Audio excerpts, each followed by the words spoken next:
बात उस समय की है जब सूरजगढ़ नाम के एक नगर पर राजा सूर्य प्रताप का राज था। वो एक युवा राजा था और अपने पिता की मृत्यु के बाद वो अभी नया नया राजगद्दी पर बैठा था।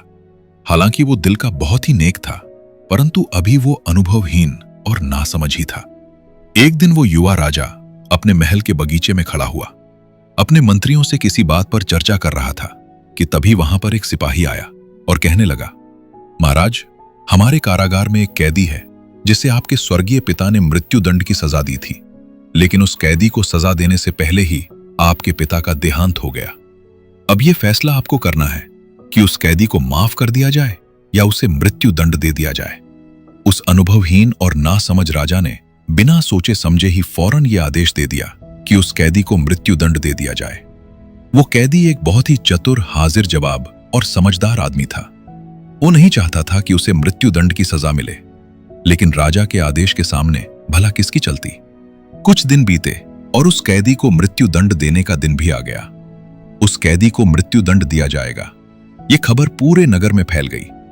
जिस दिन उस कैदी को सजा दी जानी थी, उसे एक बहुत बड़े मैदान में लाया गया, जहां पर सभी मंत्री और राजा भी ये सब देखने के लिए मौजूद था। उस राज्य में कैदियों को मौत की सजा एक बहुत ही अजीबोगरीब तरीके से दी जाती थी, और वो तरीका ये था कि कैदी को घोड़ों की टापों के नीचे कुचलकर मार दिया जाता था। जब तक कैदी मर न जाए, घोड़े उसे अपनी टापों के नीचे कुचलते ही रहते थे। राजा ने आदेश दिया और दो बहुत ही मजबूत घोड़े वहां पर लाकर खड़े कर दिए गए, और फिर राजा ने ऐलान किया कि मौत की सजा पाने वाले इस कैदी की आखिरी इच्छा पूछी जाए, क्योंकि दुनिया का यही नियम है कि मरने से पहले मरने वाले की आखिरी इच्छा पूछी जाती है। यह सुनकर सारा मैदान एकदम सुनसान हो गया। सभी की नजरें उस चालाक कैदी पर आकर टिक गईं कि आखिर वो अपनी मौत से पहले क्या चाहता है। एक सिपाही उस कैदी के नजदीक आया और उसने धीरे से कहा, राजा साहब, तुम्हारी आखिरी इच्छा जानना चाहते हैं, हम उसे पूरा करने की कोशिश करेंगे। वो कैदी, जो कि देखने में बहुत ही साधारण सा दिख रहा था, लेकिन असल में वो बहुत ही होशियार और चालाक आदमी था, वो बोला, मेरी आखिरी इच्छा और क्या हो सकती है? मैं तो बस इतना चाहता हूं कि जो घोड़े मुझे मौत की सजा देंगे वो सबसे बढ़िया नस्ल के होने चाहिए। मैं नहीं चाहता कि मैं किसी साधारण घोड़े के नीचे कुचल कर मारा जाऊं। ये बात सुनकर वो सिपाही हैरान रह गया। उसने फौरन राजा को जाकर उस कैदी के अनोखी इच्छा के बारे में बताया। राजा, जो कि पहले से ही अनुभवहीन और नासमझ था, फौरन गुस्से में आ गया। उसने चिल्लाकर आदेश दिया, जहां से भी हो, मुझे अभी के अभी दो सबसे बेहतरीन नस्ल के घोड़े यहां पर हाजिर चाहिए। राजा के सैनिक हर तरफ दौड़े। गांव, अस्तबल, दूर दराज के इलाके, हर जगह पर नस्ली घोड़ों की तलाश शुरू कर दी गई, मगर शाम ढलते ढलते भी ऐसा कोई घोड़ा नहीं मिला। आखिरकार थक हारकर राजा ने ऐलान किया कि इस कैदी को कल मौत की सजा दी जाएगी। कल हर हालत में दो अच्छी नस्ल के घोड़े लेकर आए जाएं। अगर ऐसे घोड़े ना मिले तो सभी दरबारियों को दरबार से निकाल दिया जाएगा।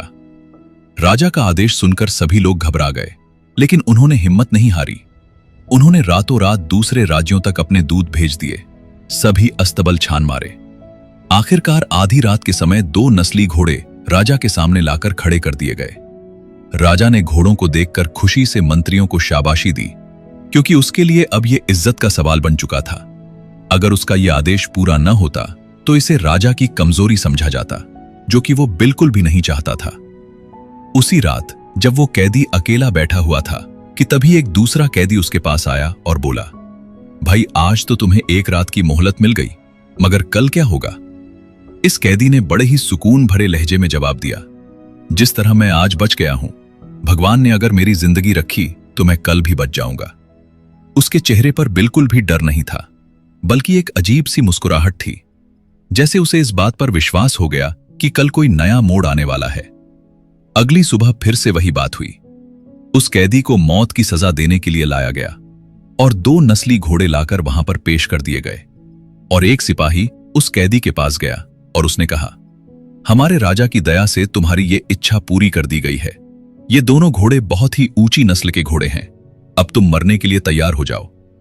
मगर वो आदमी, जो कि बहुत ही चालाक और होशियार था, अचानक जोर से चिल्लाया, यह तो सरासर अन्याय है। इन दोनों में से सिर्फ एक घोड़ा ही असली नस्ल का है, जबकि दूसरा घोड़ा जंगली है। उसकी बात सुनते ही मैदान में खलबली मच गई। राजा तो गुस्से में आकर खड़ा हो गया और उसके सिपाहियों के चेहरे पर भी हैरानी बिल्कुल साफ नजर आ रही थी। राजा ने अपने मंत्री को अपने पास बुलाया और सख्त लहजे में उससे पूछा, सच बताओ, ये घोड़े असली नस्ल के हैं या नहीं?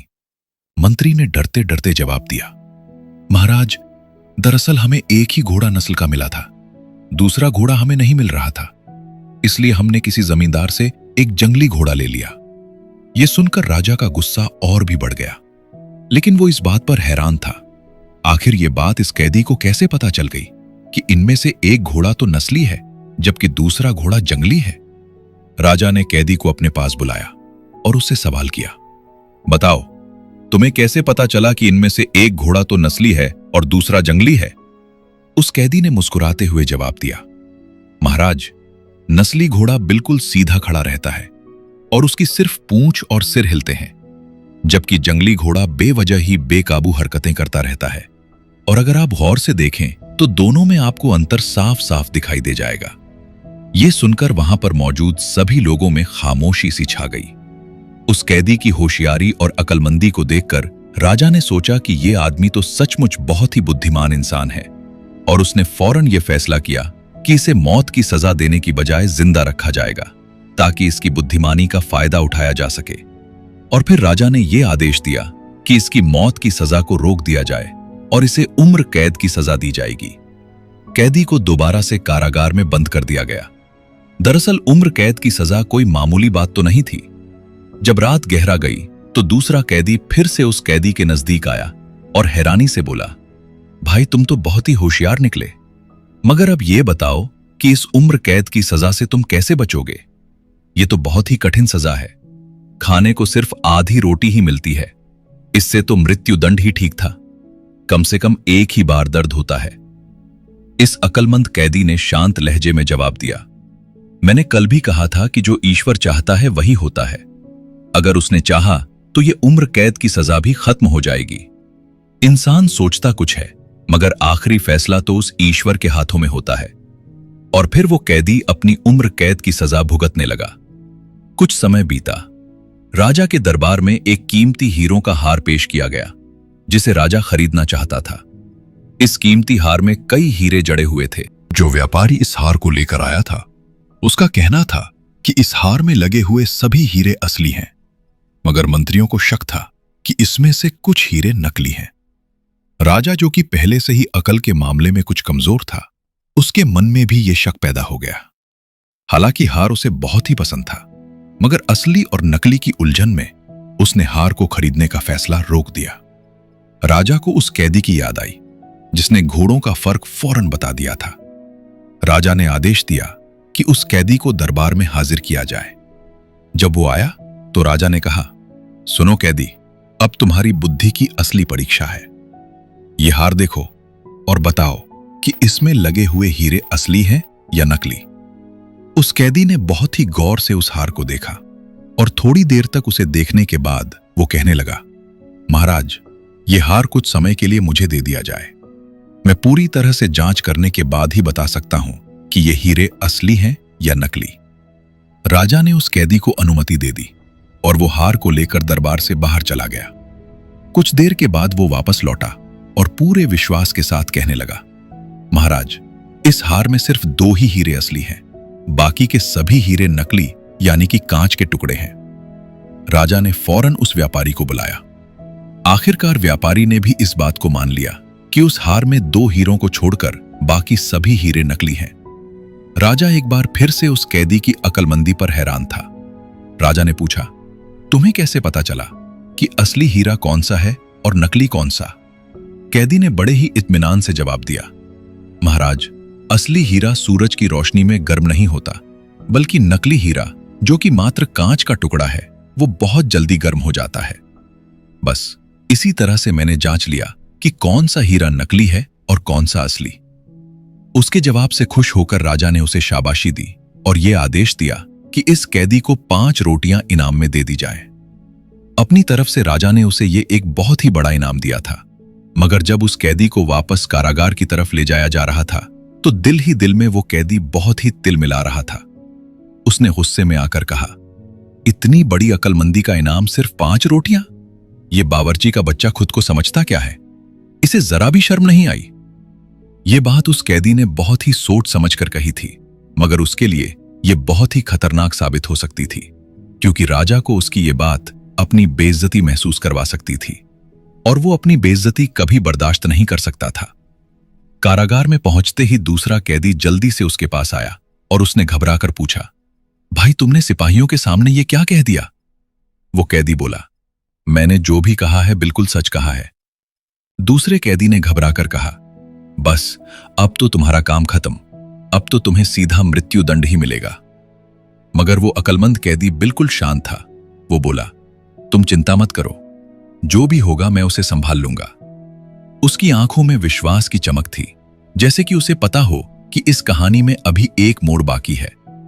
सिपाहियों ने घबराकर यह सूचना राजा को दी कि उस कैदी ने आपका अपमान किया है और आपको बावर्ची का बच्चा कहा है। यह सुनते ही राजा का चेहरा गुस्से से लाल हो गया। गुस्से में कांपते हुए उसने आदेश दिया कि इसी वक्त उस कैदी को दरबार में लाया जाए। ऐसा बेशर्म कैदी जिसने मेरा अपमान किया है, मैं अपने हाथों से सजा दूंगा। आनन फानन में उस कैदी को पकड़कर राजा के सामने लाया गया। राजा ने गुस्से भरी नजरों से उसे घूरा और कहा, बेवकूफ इंसान, मैंने तेरी मौत की सजा माफ कर दी और तूने मेरा अपमान किया। उस कैदी ने बड़ी ही नरमी से जवाब दिया, महाराज, मैंने जो कुछ भी कहा है वो बिल्कुल सच कहा है, उसमें रत्ती भर भी झूठ नहीं है। अगर आपको मेरी बात पर कोई संदेह हो तो अपने राज्य के बड़े बूढ़ों से पूछ लीजिए कि आपके पिता कौन थे और वो क्या काम करते थे। कैदी की यह बात सुनकर राजा का माथा ठनका। वो सोचने लगा कि अगर मैंने इसे अभी के अभी मौत के घाट उतार दिया तो मेरे सिपाही, दरबारी और मेरी प्रजा ये समझेंगे कि मैं सच्चाई से डर गया हूं, और ये बात राजा को मंजूर नहीं थी। उसने फैसला किया कि वो अपने राज्य के सभी बूढ़े बुजुर्गों को जमा करेगा और खुद सारी सच्चाई मालूम करेगा। उसने आदेश जारी किया और अपने सिपाहियों को राज्य के सभी बूढ़े आदमियों को दरबार में इकट्ठा करने के लिए कहा। जब सभी लोग राजा के सामने आकर खड़े हो गए तो राजा ने बुलंद आवाज में कहा, आप सभी लोग सच सच बताओ कि मेरे पिता कौन थे और वो क्या करते थे। पूरा दरबार एकदम खामोश हो गया। कोई भी जवाब देने की हिम्मत नहीं कर रहा था। राजा ने अपने सवाल को फिर से दोहराया तो एक बूढ़ा आदमी आगे आया। वो थर्राती हुई आवाज में बोला, महाराज, सच्चाई तो ये है कि आपके पिता पहले इस महल के खानदानी बावर्ची थे। वो राजा की रसोई में राजा के लिए और महल में रहने वाले बाकी लोगों के लिए रोटियां बनाया करते थे। एक दिन की बात है, जब राजा की इकलौती बेटी का कोई अपहरण करके ले गया, तब राजा ने यह ऐलान किया था कि जो भी उसकी बेटी को वापस लाएगा उसे वो अपनी राजगद्दी सौंप देगा। अब क्योंकि राजा का कोई वारिस तो था नहीं, आपके पिता, जो कि थे तो बावर्ची, लेकिन एक बहुत ही बहादुर इंसान थे, उन्होंने 15 दिन के अंदर अंदर राजकुमारी को ढूंढ निकाला और फिर अपने वचन के मुताबिक राजा ने उन्हें अपनी राजगद्दी दे दी। राजा बनने के बाद आपके पिता ने अपनी असली पहचान को छुपा लिया ताकि आने वाली पुश्तें उन्हें खानदानी राजा समझें। इस राजा ने जब अपने पिता की सच्चाई को उस बूढ़े आदमी के मुंह से सुना तो उसके दिमाग में एक सवाल घूमने लगा कि ये सारी बातें तो ठीक है, लेकिन उस कैदी को यह कैसे मालूम हुआ कि मैं एक बावर्ची का बेटा हूं। उसने फौरन कैदी को दोबारा से दरबार में हाजिर करवाया। राजा ने हैरानी और गुस्से से उसको देखा और पूछा, तुम्हारी सारी बातें बिल्कुल सच साबित हुई हैं, लेकिन यह बताओ कि तुम्हें हमारे बारे में कैसे पेटरन चला कि मैं एक बावर्ची के घर में पैदा हुआ हूं। वो कैदी रहस्यमयी अंदाज में मुस्कुराते हुए कहने लगा, महाराज, अगर आप खानदानी और राजवंश के राजा होते तो आपका दिल इतना बड़ा होता कि आप मेरी अकलमंदी को मेरी काबिलियत समझकर मुझे कोई बड़ा पद देते। हो सकता है आप मुझे अपने दरबार में दरबारी ही रख लेते, मगर आपने मुझे सिर्फ 5 रोटियां इनाम में दी। आखिर रोटी ही क्यों दी? क्योंकि जिसका पिता एक बावर्ची हो, जिसने सारी उम्र रोटियां ही बनाई हो, उसके लिए सबसे कीमती चीज रोटी ही तो होगी, और उनका ये गुण आपके अंदर भी आ गया। इस तरह से मैंने समझ लिया कि आप एक बावर्ची के बेटे हैं। ये सुनते ही जैसे राजा के होश उड़ गए। उसने खुद को संभालते हुए पूछा, अगर मैं तुम्हारी सारी सजा माफ कर दूं तो क्या तुम खुश हो जाओगे? उस कैदी ने जवाब दिया, जरूर महाराज, लेकिन आप ये तो जान लें कि आखिर किस अपराध के बदले में मैं कारागार में बंद हूं। आपने तो ये पूछने की आवश्यकता भी नहीं समझी कि मैं यहां पर क्यों हूं। राजा ने तुरंत आदेश देने के लहजे में पूछा, अच्छा ठीक है, बताओ कि तुम्हारा क्या अपराध है। उस कैदी ने बड़ी ही गंभीरता से कहा, महाराज, पहले आप दरबारियों और सैनिकों को दरबार से बाहर भेज दीजिए, वरना सच्चाई जानने के बाद आपका और भी अपमान हो जाएगा। राजा ने झुंझुलाकर कहा, जल्दी से बताओ, आखिर सच्चाई क्या है? मैं इन्हें बाहर क्यों भेजूं? राजा को परेशान देखकर उस कैदी ने सच कह दिया। वो दर्द भरी आवाज में बोला, मैं कोई अपराधी नहीं हूं। मैं उस खानदानी राजा की बेटी का बेटा हूं जिसकी राजगद्दी पर आप बैठे हुए हैं। वो राजा मेरे नाना थे, जिसने आपके पिता को अपनी राजगद्दी सौंपी थी। क्योंकि वो वचन के पक्के थे, इसलिए उन्होंने आपके पिता को राजगद्दी सौंप दी थी। लेकिन उनकी मौत के बाद आपके पिता ने डर के मारे मेरी मां और मेरे पिता और मुझे कैद खाने में डलवा दिया था, सिर्फ इस डर की वजह से कि कहीं हम राजपाट में अपना हिस्सा न मांग ले। बस इसी बात की सजा हम आज तक भुगत रहे हैं। उस कैदी ने आगे बताया, महाराज, कैद खाने में ही मेरे माता पिता ने दम तोड़ दिया और आपके पिता ने भी मुझे मृत्युदंड का आदेश दिया था, ताकि हमारा खानदान हमेशा के लिए खत्म हो जाए। उन्होंने आदेश तो जारी कर दिया था, मगर मुझे मृत्युदंड देने से पहले ही वो खुद इस दुनिया से चल बसे। शायद ईश्वर यही चाहता था, और फिर आपने राजगद्दी पर बैठते ही बिना मेरा अपराध पूछे उसी फैसले को आगे बढ़ा दिया। ये सुनकर राजा की आंखों में आंसू आ गए। उसने उस कैदी को गले से लगाया और कहा, मैं पिता के किए हुए ऐसे व्यवहार पर बहुत ही शर्मिंदा हूं, परंतु आज से तुम्हारी सारी मुसीबतें खत्म हैं। मैं तुम्हें अपने दरबार में मंत्री के पद पर नियुक्त करता हूं। जिस सम्मान के तुम हकदार हो, वो सम्मान तुम्हें अवश्य मिलेगा। और इस तरह से वो कैदी अब राजा के दरबार में एक मंत्री बनकर काम करने लगा और अपने जीवन के आखिरी समय तक उसने राज्य को अपनी सेवाएं दी। दोस्तों, मुझे पूरी उम्मीद है कि आपको ये कहानी पसंद आई होगी। तो वीडियो को लाइक कीजिए और साथ ही अपने अच्छे कमेंट करना बिल्कुल मत भूलिएगा। कमेंट बॉक्स में अपना नाम और अपने शहर का नाम भी लिखें। तो मिलते हैं आपसे किसी अगली कहानी में।